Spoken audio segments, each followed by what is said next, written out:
मुंडव्यातील कथित जमिनीचा व्यवहार प्रकरण आणि या प्रकरणी शीतल तेजवानी विरोधात पुणे पोलिसांनी पुन्हा नोटीस बजावली आहे।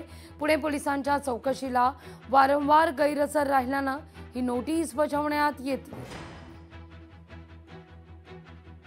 अधिक माहिती घेण्याकरता थेट जाऊया आपले प्रतिनिधी चंद्रशेखर भांगे यांच्याकडे। चंद्रशेखर, वादग्रस्त शीतल तेजवानी हिला पुन्हा एकदा ही नोटीस बजावण्यात आलेली आहे, आता तरी हजर राहणार का?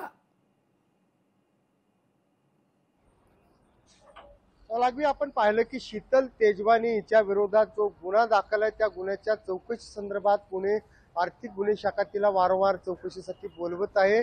2 चौकशा यापूर्वी तिच्या झालेल्या आहेत, परंतु या दोन्ही चौकशीमध्ये शीतल तेजवानी हिनं पोलिसांना सहकार्य केलं नाही।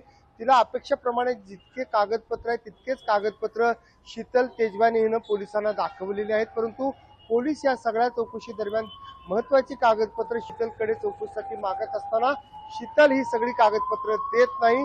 तर आपण पाहिलं की काल खारगे समितीच्या समोर सुद्धा शीतल तेजवानी हजर झालेले, तिचे वकील हजर होते। एकंदरीत वेळ काढूपणा हा जो आहे सगळ्या प्रकरणामध्ये शीतल तेजवानी करताना दिसत आहेत। मुंडव्यातील ही जी सगळी सरकारी जमीन आहे ती सगळी सरकारी जमीन महारवतनाची जमीन आहे असं भासवत शीतल तेजवानी हिनं याची विक्री केली होती।